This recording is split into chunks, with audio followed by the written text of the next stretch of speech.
Hello বন্ধুরা, আপনারা কেমন আছেন? আশা করি সবাই ভালো আছেন। আমিও অনেক অনেক ভালো আছি। তো বন্ধুরা, আমি একটা ব্লগ করব।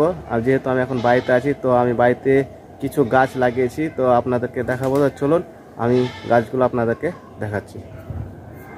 বন্ধুরা দেখুন, এটা হচ্ছে টমেটো গাছ, আর ওটা হচ্ছে ওলকপির গাছ।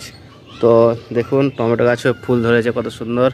তো এদিকেও টমেটো ধরেছে, তো আপনাদেরকে দেখাচ্ছি। এই যে দেখুন দেখুন টমেটো, এখানে টমেটো, আর এখানে টমেটো কত সুন্দর, খুব সুন্দর লাগছে, বড় হবে। আর এটা হচ্ছে ওলকপির গাছ। এই যে দেখুন ওলকপি, আর দেখুন এই কপিটা কত বড় হয়েছে। তো আপনারা কি বলেন এই গাছটাকে, তো কমেন্ট করে জানাবেন। এখানে ওলকপির গাছ, তো আরও অনেকটা ছিল, তো সেটা তুলে নেওয়া হয়েছে। ওই সাইডে আছে ওলকপি। তো চলুন আর একটা টমেটো গাছ দেখাচ্ছি। এগুলো হচ্ছে আমার ফুলের গাছ লাগানো আছে, দেখতে পাচ্ছেন। এটা ফুল ওখানটা। তো এখানে দেখুন এটা ফুলের গাছ, আর এটা হচ্ছে স্ট্রবেরি গাছ। এই যে দেখুন এটা হচ্ছে ফুলের গাছ। সব তো কেমন লাগছে একটু কমেন্ট করে জানাবেন। আমি এগুলো সব গাছ লাগিয়েছি। এটা হচ্ছে বেগুনের গাছ। তো দেখুন এটা ড্রাগন ফলের গাছ হয়েছে। এই দেখুন আর একটা টমেটো গাছ, কত সুন্দর টমেটো হয়েছে, খুব সুন্দর লাগছে। কেমন লাগছে একটু কমেন্ট করে জানাবেন। এটা আমার বাড়িতে লাগিয়েছি আমি, যেহেতু জমিতে চাষ করিনি, বাড়িতে।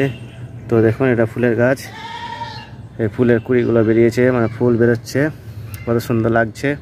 তো দেখুন এই কপির গাছটা কত সুন্দর লাগছে, ভালো লাগছে। তো ভালো লাগলে অবশ্যই কমেন্ট করবেন। আর দেখুন এই যে দেখুন এখানে ফুল বেরিয়ে গেছে, ফুটে গেছে, খুব সুন্দর ফুল। কেমন লাগছে একটু কমেন্ট করবেন। এই গাছগুলো আমি লাগিয়েছি। এটা হচ্ছে কাঁঠালের গাছ, এটা হচ্ছে ডুমুরের গাছ। তো কেমন লাগছে একটু কমেন্ট করে জানাবেন। এটা হচ্ছে ফুলের গাছ। তো বন্ধুরা, আমি এখানে বাড়িতে গাছগুলো লাগিয়েছি খুব কষ্ট করে। তো আমি জল দিয়ে, দেখতে পাচ্ছেন কত সুন্দর হয়েছে। একটু ভালো যদি হয় অবশ্যই কমেন্ট করবেন আর লাইক করবেন। আর ভিডিওটা ভালো লাগলে অবশ্যই চ্যানেলটিকে সাবস্ক্রাইব করবেন। তো চলুন, বাই, টাটা।